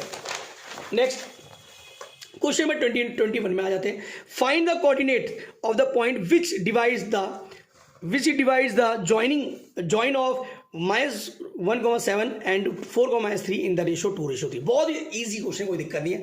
आपको यहाँ पे सेक्शन पॉइंट निकालने हैं, जो 2 पॉइंट आपके पास 2 पॉइंट दे रखा, ए पॉइंट -1,7 मैंने लेट कर लिया और बी पॉइंट को मैंने 4,3 लेट कर लिया, ठीक है। यहाँ पे तो यहाँ पे आपको क्वेश्चन क्या है कि मैंने लेट कर लिया, यहाँ पे लेट पी एक पॉइंट है x,y जो आपको निकालना है, जो इसको डिवाइड कर रहा है, ठीक है। डिवाइड द जॉइन ऑफ किसको, -1,7 एंड 4,3 को 2:3 में।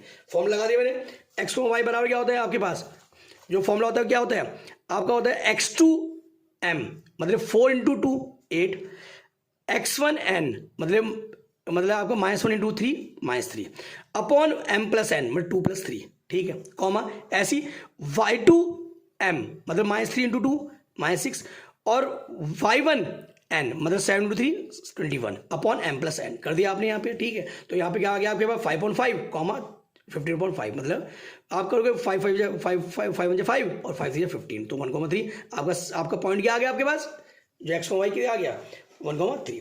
क्वेश्चन नंबर 22 में आ जाओ। Find the point on the x axis which is equidistant from point 2, -5 and -2,9। मतलब एक पॉइंट है एक्स एक्सिस में, जब भी पॉइंट आपको एक्स एक्सिस की बात करेगा तो x,0, वाई एक्सिस के पॉइंट की बात करेगा तो 0,y। मतलब जिस भी एक्सिस पे आप लाई करते हो तो वो एक्सिस तो आपके लिए है पर दूसरा एक्सिस आपके लिए क्या हो जाएगा, 0 हो जाता है, ठीक है। तो यदि यहाँ पे एक्स एक्सिस की बात की है तो x,0 और वाई एक्सिस की बात करें तो 0,y। और यदि ये पॉइंट बोलता है कि एक पॉइंट है जो इक्वल डिस्टेंस है दोनों पॉइंट से, तो बेटा वहां पॉइंट की बात करिए, मतलब वो कोई स्पेशली एक्सिस पे डिपेंड नहीं कर रहा, वो कोई भी क्वाड्रेंट पे डिपेंड कर सकता है, ठीक है। तो उस कंडीशन में हम उसको x,y लेंगे, ठीक है। तो यहाँ पे देखो, यहाँ पे क्योंकि x एक्सिस में तो x,0 तो मैंने क्या कर दिया, let p x,0 is equal distance from point a 2,5 and b -2,9। तो मैंने क्या लिख दिया, AP = BP। अब बहुत से बच्चे में बोलेंगे भैया सर आप PA बराबर P लेते, AP = PB के लिए बेटा इसलिए लिया क्योंकि AP यदि की बात करूंगा तो इसका मतलब क्या है कि x2 के साइन मेरे ऐसे कैसे रहेंगे और x1 के साइन चेंज होंगे, इसीलिए मैंने क्या किया यहाँ पे AP बराबर BP लिया, स्क्वायरिंग बोथ साइड किया, AP का स्क्वायर इक्वल किसके, BP का स्क्वायर के। अब क्या करा यहाँ पे मैंने x -2 का होल स्क्वायर प्लस 0 + 5 का होल स्क्वायर बताया था मैंने। x2 का साइन ऐसी कैसी, x1 के साइन चेंज, ठीक है। और ऐसी y2 का साइन ऐसे कैसी, y1 का साइन चेंज। तो यहाँ पे आया दूसरा क्या है यहाँ पे, अब मैंने BP लिया था तो यहाँ पे क्या है x + 2 का होल स्क्वायर प्लस 0 - 9 का होल स्क्वायर। तो क्या है यहाँ पे यहाँ पे क्या है x - 2 का होल स्क्वायर और 0 + 5 का होल स्क्वायर और x + 2 का होल स्क्वायर प्लस 0 - 9 का होल स्क्वायर। अब यहाँ पे होल स्क्वायर खोला मैंने, x² प्लस 2 का स्क्वायर 4 -4x प्लस 5 का स्क्वायर 25, ऐसी x का स्क्वायर प्लस 2 का square 4 plus 2ab 4x plus 9 का स्क्वायर 81। तो ये x से x कैंसिल, 4 से 4 कैंसिल, तो -4x plus 25 plus 4x -81 plus 81, तो यहाँ प्लस का जाके माइनस का, तो -4x क्या है -8x आ गया, और 81 ये प्लस का जाके माइनस का -25, तो कितना है 56, और यहाँ पे आप इसको क्रॉस कर देना, 8 7 जब 56, तो x इक्वल टू -7, आपको 22 खत्म हो गया। अब आते हैं 23 पे। 23 क्वेश्चन में देखो यहाँ पे बोला find the area of a shaded region in adjoining figure. एक एडजॉइनिंग फिगर आपको दे रखी है, उसमें आपको क्या निकालना है, आपको इसका शेडेड रीजन एरिया निकालना है। If ABCD is a square, ABCD एक स्क्वायर देगा, स्क्वायर का मतलब जिसकी ऑल साइड क्या होती है, इक्वल होती है, उसे बोलते हैं स्क्वायर, ठीक है। और जिसकी साइड है 40 साइड में देगी। APB and DPC are two semi circles, मतलब एपीबी और बीपीसी एक टू सेमी सर्कल है जो किस पे डिपेंड कर रहे हैं, स्क्वायर की साइड पे, मतलब कि जो सेमी सर्कल बनाया हमने वो स्क्वायर की साइड बनाया, एक एबी पे बनाया साइड पे, और एक दूसरा किस पे बनाया, डीसी पे बनाया, आपने साइड पे बनाया क्या, सेमी सर्कल। तो इसका मतलब क्या है, जो आपके पास साइड है, जो यहाँ पे साइड ऑफ स्क्वायर है, वो किस में कन्वर्ट होगी हमारे पास, वो कन्वर्ट होगी डायमीटर ऑफ सेमी सर्कल पे, ठीक है। इसलिए यहां पे मैंने क्या किया, गिवन में साइड ऑफ स्क्वायर क्या ले लिया, ए बराबर 40 सेंटीमीटर जो दिया था, और रेडियस ऑफ सेमी सर्कल, क्योंकि मैंने बताया कि जो स्क्वायर की जो साइड है वो किसमें कन्वर्ट होगी, डायमीटर ऑफ किसमें, डायमीटर ऑफ किसमें, सेमी सर्कल पे। इसलिए आपने क्या करा, तो डायमीटर है तो जब ये है 14, तो रेडियस का होगी 7 सेंटीमीटर। तो आपको क्या निकालना है, एरिया ऑफ शेडेड रीजन बराबर क्वेश्चन मार्क। तो एरिया ऑफ शेडेड रीजन किसके बराबर है, area of square -2 into area of semi circle, क्योंकि दो सेमी सर्कल है और दोनों की डायमीटर जब सेम है तो उसका मतलब दो सेमी सर्कल एक सर्कल बनाएंगे। ध्यान रहे बात, क्योंकि यहाँ पे डायमीटर सेम, यदि डायमीटर अलग अलग होते हैं दोनों के, तब वो एक सर्कल नहीं बनाते, वो दोनों अलग अलग ही होते, क्योंकि यहाँ पे दोनों के डायमीटर सेम है, इसलिए दो सेमी सर्कल क्या बनाएंगे, एक सर्कल बनाएंगे। ऐसी 4 क्वाड्रेंट की बात करेगा तो 4 क्वाड्रेंट की यदि रेडियस बराबर है तो 4 क्वाड्रेंट क्या बनाएंगे, एक सर्कल बनाएंगे। ध्यान रहे बात, ठीक है। तो यहाँ पे कर दिया आपने a square minus pi square, क्योंकि दो सेमी सर्कल मतलब पाई स्क्वायर एक circle. 14 square 22 into 7 into 7 into 70, 20/7 into 7 into 7। तो यहाँ पे क्या 14 स्क्वायर 196, और यहाँ पे 7 से 7 कैंसिल, 22 इंटू 7 क्या 154, और 196 जब 154 कैंसिल होगा तो क्या आएगा 42 सेंटीमीटर स्क्वायर, ठीक है। कोई दिक्कत, ऐसे ये क्वेश्चन आप खुद कर लेना। Find the area of sector OAPB of a circle with radius 4 centimetre of angles 30 degree, मतलब आपको शेड रीजन निकालना है इसका, ठीक है, जिसका एंगल 30 डिग्री देगा। और also find the major sector, ये आप खुद घर में प्रैक्टिस कर लेना, बहुत ईजी क्वेश्चन है। सेक्टर का जो एरिया का फॉर्मूला होता है वो होता है θ/360 पाई स्क्वायर, और जो आपका मेजर सेक्टर का होता है वो होता है 360 θ/360 इंटू पाई स्क्वायर। ये आया कहाँ से, फिर से बताना, सुन लो यहाँ पे, ठीक है। ये कि किससे आया, जो एरिया ऑफ सेक्टर क्या होता है, फिर से सुन लो ढंग से, यहाँ पे आपको नहीं पता हो तो बता रहा हूँ। एरिया ऑफ सेक्टर निकल के आया एरिया ऑफ सर्कल से, ठीक है। मतलब कि एक ऐसा सर्कल, एक ऐसा पार्ट ऑफ सर्कल जिसका आपको एंगल दे रखा कि भाई इतना एंगल मुझे चाहिए, इतना हिस्सा मुझे चाहिए। उस कंडीशन में, क्योंकि मैं बता नहीं सकता ही मुझे कितना पार्ट चाहिए, तो मैंने उस पार्ट को कि किसके अकॉर्डिंग लिया, एंगल के अकॉर्डिंग लिया, ठीक है। देखो एरिया ऑफ सर्कल तो पाई स्क्वायर रहता है, तो ये वो ऐसी ऐसी रहेगा, देखो उसमें कोई चेंजेस नहीं, वो ऐसी ऐसी है। अब क्योंकि अब बात की किसकी है कि भाई पूरे सर्कल में कितने डिग्री एंगल होता है, 360 का होता है, हाँ है ना, 360 का होता नहीं होता, और मुझे चाहिए कितना, थीटा चाहिए, क्या चाहिए, थीटा, ठीक है। तो इसका जो फ्रैक्शन बनेगा क्या बनेगा, θ/360 बनेगा, है ना। जैसे तुमने बचपन में क्वेश्चन किया था, क्या एक मैंने सर्कल बनाया, ठीक है, उसके मैंने 8 पार्ट कर दिए, कितने पार्ट कर दिए 8, और 2 मैंने शेडेड कर दिए, 3 शेडेड कर दिए। मैंने बोला इसका फ्रैक्शन क्या होगा, तुम क्या बोलोगे, कितने शेडेड है 3, टोटल कितने 8, तो 3/8 होगा, है ना। फ्रैक्शन 3/8 होता था जब बचपन में आप करते थे, तो वही तो यही है, ठीक है। आपका एरिया ऑफ सेक्टर कहाँ से निकल गया, एरिया ऑफ सर्कल से, तो पाई स्क्वायर तो रहेगा। अब आप कितना एंगल यूज कर रहे हो, थीटा ऊपर, और कितने टोटल एंगल कितना है 360, तो इसलिए यहाँ पे फॉर्मूला क्या होगा θ/360 पाई स्क्वायर।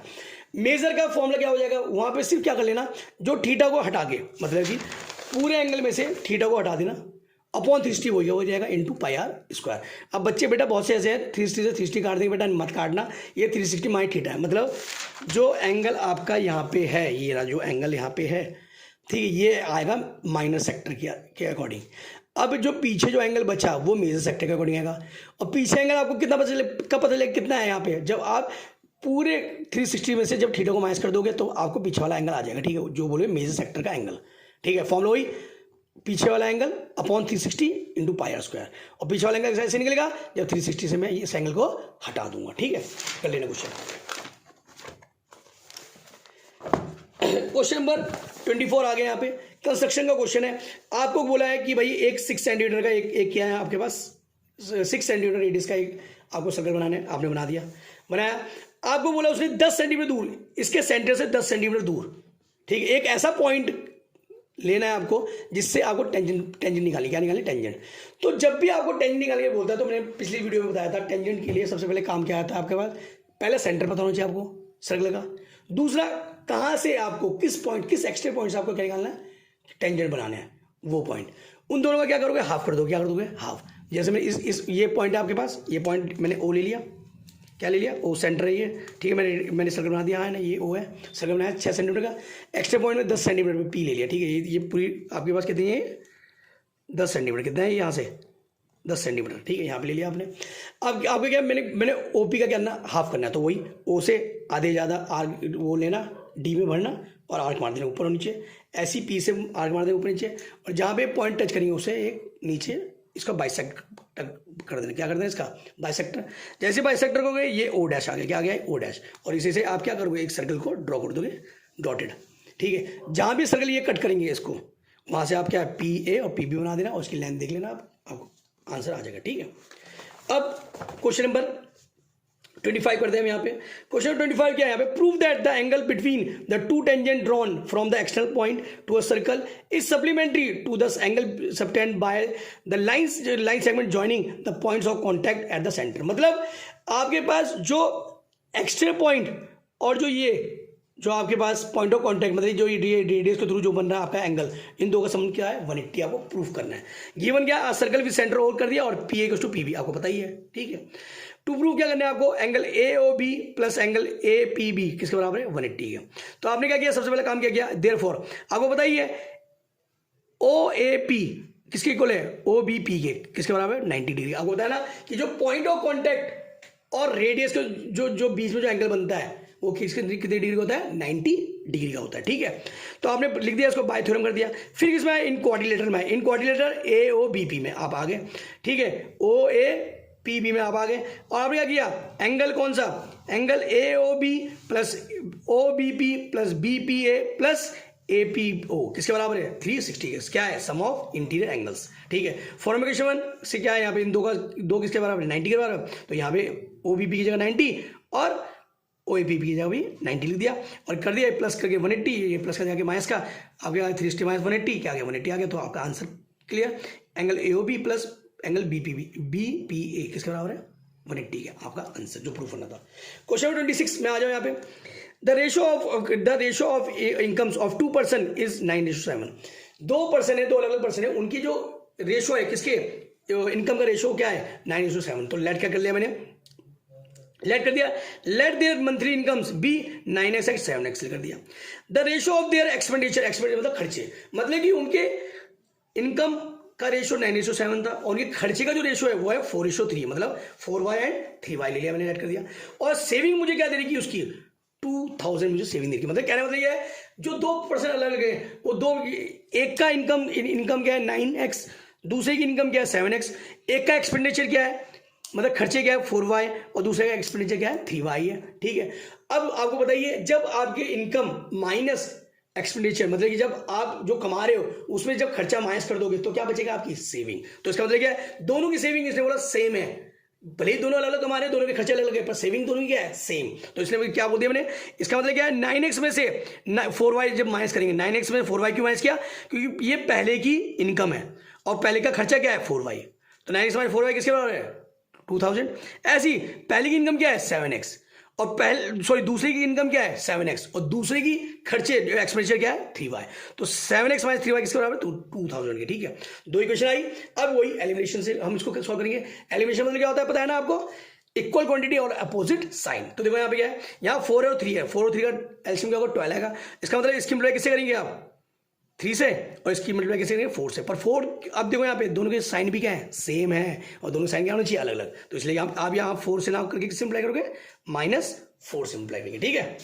अब मल्टीप्लाई करेंगे यहाँ पे करो from equation 1 multiply by 3 and from equation 2 multiply -4। देखो करा मल्टीप्लाई करा तो 27x minus 12y equals to 6000, minus 28x plus 12y equals to -8000।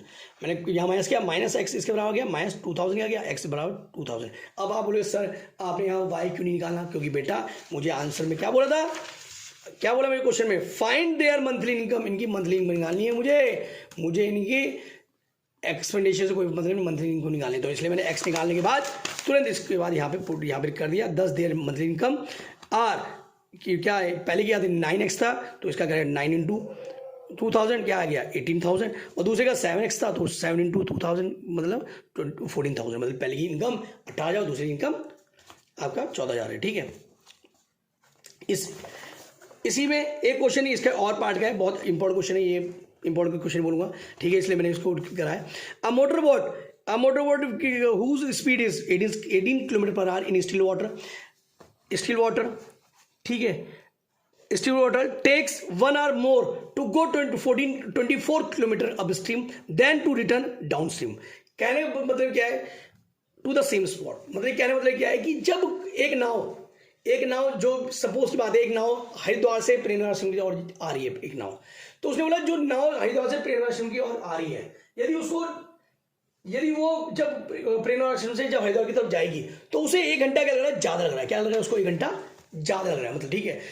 Down stream मतलब होता है कि जब आपकी जो बोट की स्पीड और जो आपकी नदी की स्पीड है दोनों क्या हो रही है, प्लस हो रही है, और आप आराम से नीचे हरिद्वार से प्रेरणा आश्रम की ओर आराम से आ रहे हो। पर जब प्रेरणा आश्रम से हरिद्वार की ओर जाओगे तो आप उस कंडीशन में क्या होगा, आपकी जो बोट की स्पीड है और जो नदी की स्पीड दोनों माइनस होगी। ठीक है, और इसलिए आपको वहां पे जाने में क्या लगेगा, ज्यादा समय लगेगा। ठीक है, यहाँ पे क्वेश्चन बोला है ऐसे, तो मैंने क्या लिख दिया, let the speed of stream be x kilometre per hour और स्पीड ऑफ बोट भी 18 किलोमीटर आवर, मुझे दे रखा है। ठीक है, अब स्ट्रीम स्पीड मतलब क्या होता है बताया था मैंने, बोट माइनस रिवर। बहुत से बच्चे आप क्या गलती करेंगे, x माइनस 18 कर देंगे, बेटा नहीं, बोट माइनस रिवर, क्योंकि बोट की स्पीड हमेशा ज्यादा होती है, रिवर की स्पीड हमेशा कम होती है। ठीक है, तो बोट माइनस रिवर, ठीक है, 18 माइनस x, और डाउन स्ट्रीम स्पीड क्या है 18 plus x kilometre per our, distance travel 24 kilometre. अब आएंगे अकॉर्डिंग टू द स्टेटमेंट, मतलब पहले का समय किसका ज्यादा लगेगा, सिंपल सी बात है, जो अप स्ट्रीम चलेगा, मतलब कि जो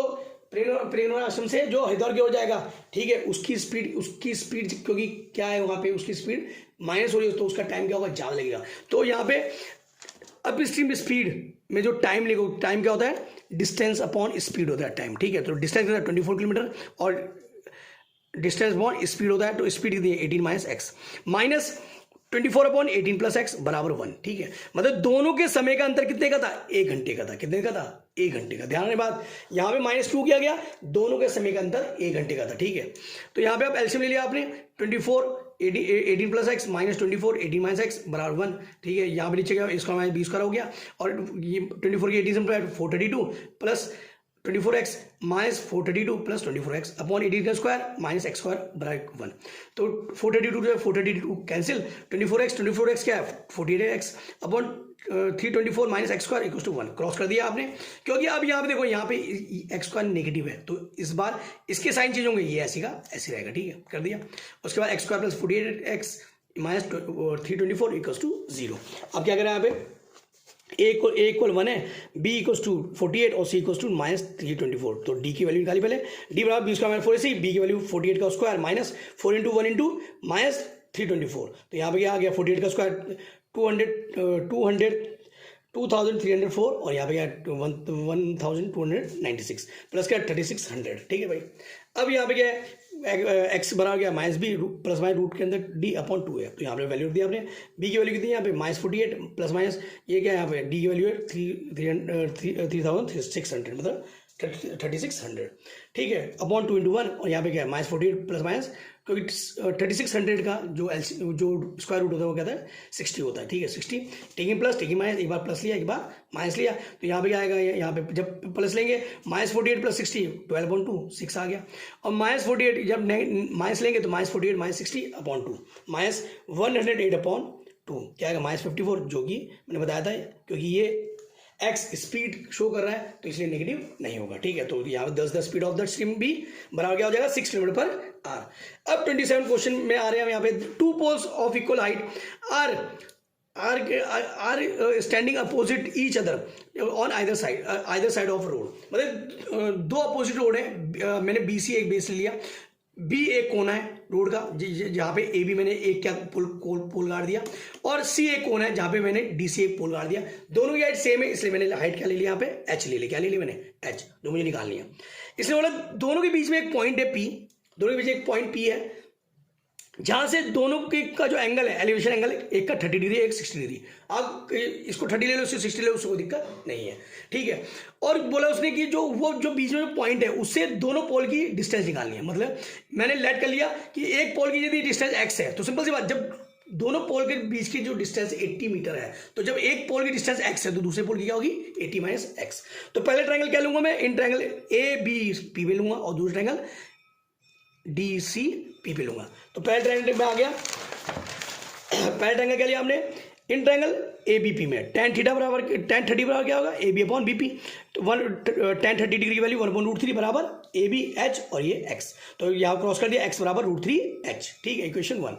फिर आ गया in triangle D C P में tan 60 डिग्री बराबर D C upon C P, tan 60 √3 D C H upon 80 minus x. तो यहाँ पे क्या करिए आपने क्रॉस कर दिया, आपने यहाँ पे क्रॉस कर दिया, तो यहाँ पे क्रॉस करके क्या है यहाँ पे 80√3, ठीक है 80√3, और क्या आ गया यहाँ पे क्योंकि एक्स की वैल्यू क्या है यहाँ पे √3 एच है इक्वेशन से, ठीक है। तो यहाँ पे मल्टीप्लाई करके क्या आएगा, यहाँ पे आपको √3 3 एच आ गया, ठीक है, बराबर एच आ गया, माइनस कर प्लस का तो एच प्लस 3h 4h और ये 80√3 बराबर 4h, ठीक है। 4 से 80 कैंसिल 20, तो यहाँ पे h बराबर 20√3 आ गया। अब putting the value of h in equation 1, पहले इक्वेशन 1 में रखेंगे x बराबर क्या है यहाँ पे √3 इंटू 20√3, मतलब क्या आ गया √3 इंटू √3 3 और 20 से 3 मल्टीप्लाई करोगे क्या 60 मीटर। अब क्या यहाँ पे एक्स और वाई की वैल्यू आ चुकी है। अब हम जो हमने लेट किया था वही आप नेक्स्ट में देन करेंगे। तो 10 द हाइट ऑफ द पोल क्या हो गया 20√3, और डिस्टेंस जब बीपी जो एक्स आपने लेट किया था यहाँ पे, जब बीपी आपके पास क्या आ गया एक्स लेट किया था क्या 60 आ गया, तो पीसी क्या आ जाएगा 80 माइनस 60 मतलब 20 मीटर। आपका आंसर क्लियर। नेक्स्ट क्वेश्चन देखो यहाँ पे, क्वेश्चन नंबर 28, बहुत प्यारा क्वेश्चन है यहाँ पे, ठीक है। 28 prove that in a right triangle the square of hypotenuse is equal to the sum of the square of other two sides. मतलब जो ये थ्योरम है इसे बोलते हैं, इसे इस थ्योरम को बोलते हैं आप पाइथागोरस थ्योरम भी बोल सकते हो और बोधायन थ्योरम भी बोल सकते हो, और आप इसमें जो स्टेटमेंट देगी उसके हिसाब से भी आप बोल सकते हो। तो इसमें गिवन क्या है, पहले आपने एक राइट ट्रायंगल बनाया, अब बोलोगे सर राइट ट्रायंगल तो ऐसे बनता है सीधा सा बनता है, आपने ऐसे क्यों बनाया, तो आप बेटा मैंने इसलिए बनाया क्योंकि पाइथागोरस ने ये बताया था कि 90 डिग्री के सामने की जो साइड का स्क्वायर अदर टू साइड के स्क्वायर के बराबर के स्क्वायर के सम के बराबर, पर उसने ये नहीं बताया था कि कौन सी हाइट होगी कौन सा बेस होगा। तो हाइट और बेस हमें जो बताया था वो ट्रिग्नोमेट्री ने बताया था, ठीक है। इसलिए क्या है यहाँ पे मैं क्या कर रहा हूँ, मैंने राइट ट्रायंगल बनाया, ठीक है, और क्या कर रहा हूँ इस लाइन को बड़ा कर लिख कर रहा हूँ, बड़ा इसलिए बना रहा हूँ ताकि हमें ये पता चल जाए कि 90 डिग्री के सामने जो बीसी है वो तो हाइपोटेनस है, कोई दिक्कत नहीं है। जो बड़ी साइड है वो हमारा हाइट हो जाएगी और छोटी साइड हमारी क्या हो जाएगी बेस हो जाएगी, ठीक है। क्योंकि जब हम दो ट्रायंगल को सिमिलर करते हैं ना, तो सिमिलर करने में सबसे बड़ी जो प्रॉब्लम आती है वो ये आती है कि किस कॉरस्पॉन्डिंग साइड के रेशो बराबर होंगे, किस कॉरस्पॉन्डिंग साइड के रेशो बराबर होंगे। इसीलिए मैं क्या कर रहा हूँ, इसको पहले ही उसको कर रहा हूँ, ये जो बड़ी साइड मतलब हाइट और छोटी साइड मतलब बेस, और 90 डिग्री सामने वाला वो तो कोई दिक्कत नहीं है हाइपोटेनियस, ठीक है। इसीलिए कर रहा हूँ मैं। बहुत से बच्चे यहाँ पे सोचेंगे कि आपने बड़ा किया, इसलिए मैंने इसको बड़ा लिखा ताकि हमें पता चल जाए कि बड़ी साइड मतलब हाइट है, ठीक है। क्योंकि जब आप दो ट्रायंगल सिमिलर करोगे तो जब कॉरस्पॉन्डिंग साइड के रेशियो जब बराबर करोगे तब वहाँ पे आपको दिक्कत ना आए। अभी आगे देखो आपको दिक्कत नहीं आएगी, ठीक है। तो आपको ट्रायंगल देगा, triangle ABC is right triangle और एंगल ए बराबर 90 डिग्री, और आपको करना क्या है 90 डिग्री के सामने कौन है बीसी का स्क्वायर किसके बराबर है एसी का स्क्वायर प्लस एबी का स्क्वायर। कंस्ट्रक्शन कर दिया आपने, क्योंकि बिना कंस्ट्रक्शन के कोई भी थ्योरम प्रूफ करना पॉसिबल नहीं है। तो आपने क्या करा एम ड्रॉ कर दिया, ठीक है, जो परपेंडिकुलर है किस पे बीसी पे, ठीक है। अब क्या करा, अब ढंग से गौर से करना, देखो इस छोटे वाले ट्रायंगल की बड़े वाले ट्रायंगल से कंपेयर करूंगा। छोटे ट्रायंगल क्योंकि ये बड़ा है ना, height to base, in triangle A M B, जब ये हाइट टू बेस है तो बड़ा वाला ट्रायंगल का नाम एबीसी नहीं लूंगा, क्या लूंगा height to base C A B में आऊंगा, in triangle C A B में, ठीक है भाई। क्या लिखा मैंने, एंगल बी कॉमन है, ठीक है। एंगल कौन सा, ए एम बी किसके बराबर है, एंगल सी ए बी के, ठीक है, क्यों, ईच 90, ठीक है। जैसे ये सिमिलर हुआ, अब यही तो दिक्कत है मेन, जब दो ट्रायंगल सिमिलर हो गए, अब मेन क्या देखो यहाँ पे क्या करेंगे, यहाँ पे मुझे डॉटेड लाइन नहीं लेनी, मतलब मैं छोटे ट्रायंगल की हाइट नहीं लेनी मुझे, मतलब ये नहीं लेना मुझे, ये नहीं लेना, ठीक है भाई, ए एम नहीं लेना मुझे, क्या लेना मुझे, देखो यहाँ पे, जब एम नहीं लेना तो क्या लूंगा, एम बी अपॉन कौन, A B, M B upon कौन, ए बी, इक्वल किसके, मुझे क्या लेना, ये वाला ए बी अपॉन कौन बी सी, ठीक है भाई, ठीक, क्रॉस कर दिया, B M into B C किसके बराबर, ए बी का, इक्वेशन 1, ठीक है भाई। ऐसी दूसरे ट्रायंगल के लिए देखो, सिमिलरली दूसरे ट्रायंगल के लिए ऐसी, दूसरा ट्रायंगल कौन सा है, ए एम सी, मतलब इस ट्रायंगल सिमिलर किसका करना है, बड़े वाले से। अब देखो ये कौन है, ये बेस टू हाइट है, बेस टू, क्योंकि अभी बताया था ये छोटा है और ये बड़ा है, तो ये बेस हो जाएगा और ये हाइट हो जाएगा, ठीक है। तो दूसरा ट्रायंगल का नाम क्या लूंगा मैं, इस बार क्या लूंगा, मैं इस बार सी ए भी नहीं लूंगा, क्या लूंगा, बी ए सी लूंगा, ठीक है। यही तो मैं जो आपको बताना चाहता कि मैं क्या करना चाह रहा हूँ, ठीक है। इसको बड़ा क्यों लिया, ताकि ये पता लग जाए कि बड़े वाली क्या होती है हमेशा हाइट, छोटे वाली क्या होती है बेस होती है, क्योंकि जब आप दो ट्रायंगल सिमिलर करोगे दिक्कत क्या आएगी, जब उनके कॉरस्पॉन्डिंग साइड के रेशो को बराबर करोगे तब दिक्कत आएगी, इसीलिए मैं यहाँ पे कर रहा हूँ, ध्यान रखना। तो अब देखो दो ट्रायंगल में क्या लिया आपने, बेस टू हाइट लिया, तो इसका नाम भी क्या होगा, दूसरे ट्रायंगल का नाम क्या होगा, बी ए सी होगा, बड़े वाले ट्रायंगल का नाम इस बार सी ए बी ना होकर बी ए सी लिया, बेस टू हाइट, ठीक है, कर दिया, सिमिलरली हो गया, ये सिमिलर है। अब वही मुझे क्या नहीं चाहिए, डॉटेड लाइन नहीं चाहिए मुझे, सी एम नहीं चाहिए, ये नहीं चाहिए मुझे, ये वाले, तो क्या चाहिए मुझे, एम सी अपॉन कौन होगा, ए सी, ऐसी कौन, ए सी अपॉन कौन होगा, बी सी, ठीक, और क्रॉस कर दिया, और जैसे कर दिया एडिंग इक्वेशन 1 एंड 2, दोनों को ऐड कर दो, B M into B C plus M C into B C equal to A B का स्क्वायर प्लस ए सी का स्क्वायर। तो यहाँ पे क्या लिया आपने, बी सी कॉमन लिया, B M plus M C क्या हो गया, बी सी हो गया, into B C, B C into B C, B C का स्क्वायर बराबर A B square plus A C square, ये प्रूफ, ठीक है। तो इस थ्योरम में आपको क्या ध्यान रखना है, हाइट की इस लाइन को बड़ी करना है, ताकि पता चल जाए ये हाइट है बड़े के लिए, और ये छोटे, ये बड़े के लिए ये क्या है, बेस है, ठीक है। और ये आपके पास हाइपोटेनस है, क्योंकि जब आप ये लाइन डालोगे और जब इस छोटे की बड़े से कंपेयर करोगे, तो आपको वहाँ पे क्या करना है, वहाँ पे आपको देखना है कि यहाँ पे आप हाइट टू बेस लेके जा रहे हो, तो बड़े वाले ट्रायंगल नाम भी हाइट टू बेस होगा, और इसमें आप क्या लेके चलो, बेस टू हाइट लेके चलो, तो बड़े वाले ट्रायंगल नाम बेस टू हाइट होगा, क्योंकि जब दो ट्रायंगल को सिमिलर लोगे तो वहाँ पे आपको दिक्कत नहीं आएगी कॉरस्पॉन्डिंग साइड के रेशो को बराबर करने की, ठीक है। क्वेश्चन 29 में आते हैं हम यहाँ पे,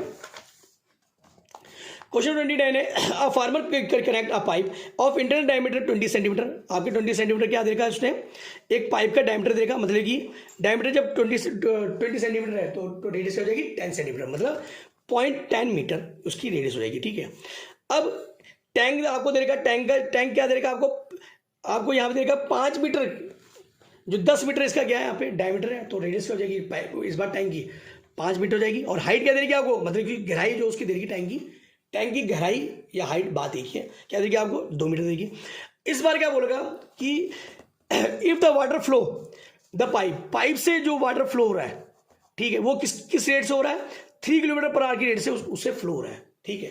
तो सिंपल सी बात है, जब पाइप से आपका जो वाटर फ्लो हो रहा है, इसका मतलब क्या है, जो आप पाइप की लेंथ है, वो पाइप की लेंथ आप सिंपल नहीं ले सकते, क्यों, क्योंकि मैं एक बोलूं कि एक पाइप में पानी भर रखा है, एक पाइप में क्या भर रखा है, ये पाइप है इसमें पानी भर रखा है, ठीक है, पाइप में पानी भर रखा है, इसका मतलब क्या है, ये किस पे डिपेंड करेगा, इसके वॉल्यूम पे डिपेंड करेगा, हाँ है ना। अब मैं बोलूं पाइप से पानी जा रहा है, निकल रहा है, बार बार निकल रहा है, जब पाइप से पानी निकल रहा है, इसका मतलब क्या है कि ये अब डिपेंड किस पे करेगा, इसकी जो लेंथ है किस पे डिपेंड करेगी, टाइम के अकॉर्डिंग डिपेंड करेगी, ठीक है, कि कितने समय के लिए इसकी लेंथ से पानी गया, ठीक है, समझ आया नहीं। तो जो आप जो लेंथ करोगे, जब पहले हमने क्या किया, स्पीड ऑफ वाटर ले लिया हमने 3 किलोमीटर पर आवर, इसको चेंज कर दिया मीटर पर मिनट में चेंज कर दिया, मीटर में चेंज करने के लिए 1000 मल्टीप्लाई, और मीटर मिनट में चेंज करने के लिए आपने आर को मिनट में चेंज करने के लिए 60 मल्टीप्लाई डिवाइड कर दिया, ठीक है। जैसे करा कि आपका क्या है 50 मीटर पर मिनट आ गया, क्या आ गया आपका speed of water in pipe, ठीक है। अब आपने क्या किया, time taken by the pipe to the fill the tank आपको निकालना है, क्वेश्चन मार्क। आपने क्या कर दिया, length of pipe in T minute, फिर से बता रहा हूँ मैं, बताया था मैंने कि जो क्योंकि इस पाइप से पानी जा रहा है, इसका मतलब क्या है कि जो इसकी लेंथ है, इसकी लेंथ इस बार सिंपल नहीं है, इसकी लेंथ क्या है, टाइम पे डिपेंड है, कि कितने समय के लिए इससे पानी जा रहा है, ठीक है। तो यहाँ पे क्या कर दिया मैंने, length of pipe in T minute, ठीक है। क्या कर दिया मैंने, जो आपके पास क्या थी स्पीड इनटू टाइम कर दिया, तो क्या आ गया डिस्टेंस आ गई ना आपकी टी मिनट के अकॉर्डिंग, आपकी लेंथ कितनी पाइप की, कितनी आ गई 50 टी आ गई। अब मैंने क्या किया, अब जब, क्योंकि मैं सिंपल ये वॉल्यूम ऑफ पाइप नहीं बोल सकता इसको, क्योंकि ये वॉल्यूम क्या है, पानी से जा रहा है, जब इसकी लेंथ से जा रहा है तो वॉल्यूम भी उतना ही निकल रहा है, हाँ टाइम के अकॉर्डिंग पानी निकल रहा है। तो क्या करूँगा मैं यहाँ पे, volume of pipe in T minute बराबर है वॉल्यूम ऑफ टैंक, ठीक है, volume of water in tank, जो वॉल्यूम वाटर गया किसमें, टैंक में। तो यहाँ पे किसके अकॉर्डिंग, टैंक अकॉर्डिंग क्या हो गया, यहाँ पे पाई स्क्वायर एच, ये कैपिटल ले लिया, pi capital R square h, pi से पाई कट गया। यहाँ पे आर कितना था 0.1 मीटर था, तो 0.1 इंटू 0.1 इंटू यहाँ पे लेंथ किसके अकॉर्डिंग है, कितनी है 50 टी है, अभी निकाला ना ऊपर, ठीक है। और यहाँ पे आर कितना है 5 इंटू 5 इंटू 2, अब क्या किया यहाँ पे मल्टीप्लाई कर दी, 0.5 इंटू टी बराबर 5 इंटू 5 इंटू 2, क्रॉस कर दिया, पॉइंट 10 ऊपर, 5 से कैंसिल हो गया, कितना आ गया 100 मिनट आ गया आपके पास टी का, ठीक है वैल्यू। अब क्वेश्चन नंबर, लास्ट क्वेश्चन इस उसका क्वेश्चन नंबर 30, ठीक है। ये क्वेश्चन क्या है, इंपॉर्टेंट क्वेश्चन है, यहाँ मोड निकालना है, कुछ नहीं है यहाँ पे, मोड ही निकालना है। जब भी आपको टेबल दी होती है उसमें मोड की बात जब करेगा, ठीक है, सिंपल क्वेश्चन है, कोई दिक्कत नहीं। यहाँ पे आपने क्लास इंटरवल क्या देगा 0 10 10 से 20 20 30 30 से 40 40 से 50 50 से 60, और एफ क्या देगा आपको 6 14 10 15 5 और 10 आपको दे रखा है। अब यहाँ पे आपको क्या देगा, जब भी मोड निकालना, सबसे बड़ी यहाँ फ्रीक्वेंसी कौन है 15 है, कौन सी फ्रीक्वेंसी है 15, ये F1 हो जाएगा, इसके ऊपर वाला F0, इसके नीचे वाला F2, F1 के सामने वाली जो क्या है ये क्लास इंटरवल है। इस क्लास इंटरवल में जो सबसे जो लो लिमिट क्या है आपकी L कितनी है 30 है, और कितने का डिफरेंस देखो यहाँ पे, आप चाहे लो लिमिट की बात करो चाहे अपर लिमिट की बात करो, यहाँ पे कितने डिफरेंस है 10 का डिफरेंस है, ठीक है भाई। तो यहाँ पे F1 15, F0 10, F2 5, L 30 और H 10। मैंने मोड का फॉर्म रख दिया, L प्लस ब्रैकेट के अंदर F1 minus F0 upon 2F1 minus F0 minus F2 bracket close into H, value की L की वैल्यू 30 देगी, प्लस 15 माइनस F1 की वैल्यू 15 थी, 15 minus 10 upon 2 into 15 minus 10 minus 5 into H की वैल्यू कितनी है 10, ठीक है। 30 प्लस क्या आ गया 5 अपॉन 30 माइनस 15 आ गया इंटू 10। बेटा ध्यान रहा, माइनस 10 माइनस 5 माइनस 15, बहुत से बच्चे माइनस 10 माइनस 5 लिख देंगे, बेटा दोनों नेगेटिव है, ऐड होगा, ठीक है। अब कर दें यहाँ पे 15 आ गया, अब यहाँ पे क्या आया 10/3, बहुत से बच्चे क्या एलसीएम लेंगे, बेटा एलसीएम लेना, क्योंकि ये अलग टर्म है और ये अलग टर्म है, ठीक है। आप अब बड़े हो चुके हो, ये अलग टर्म में ध्यान, एल अलग है ये अलग है, ठीक है। तो आपने क्या करा, यहाँ पे अप्रोक्सली क्या निकाला, यहाँ पे निकाली वैल्यू 3.33, 0.2 प्लेस तक आई तो ठीक है, नहीं तो अप्रोक्स कर दो, ठीक है, कर दिया। अभी मैंने इसको ऐड कर दिया, तो 30 प्लस 3.33 33.33 अप्रोक्स आपका आंसर। और ये अच्छे, यदि आपको ये वीडियो अच्छी लगी तो इसे लाइक करना, और जितने भी आपके और भी दोस्त हैं, जो भी जिनको भी ज़रूरत है स्टडी मटेरियल की, जहाँ पे आपको सॉल्यूशन जो मिल सके, तो ज़्यादा बच्चों में फैलाओ, ताकि वो उन बच्चों को भी इस चीज़ का प्रॉफिट मिल सके, वो भी 2022 और 2023 का जो सैम्पल पेपर जो मैंने सॉल्व किया है, आपको बहुत अच्छी तरह से जो समझाया है। यदि आशा करता हूँ ये समझ में आया, तो थोड़ा और मेहनत करना, ताकि तुम्हें और ज़्यादा इसको समझ में दिक्कत ना आए, ठीक है।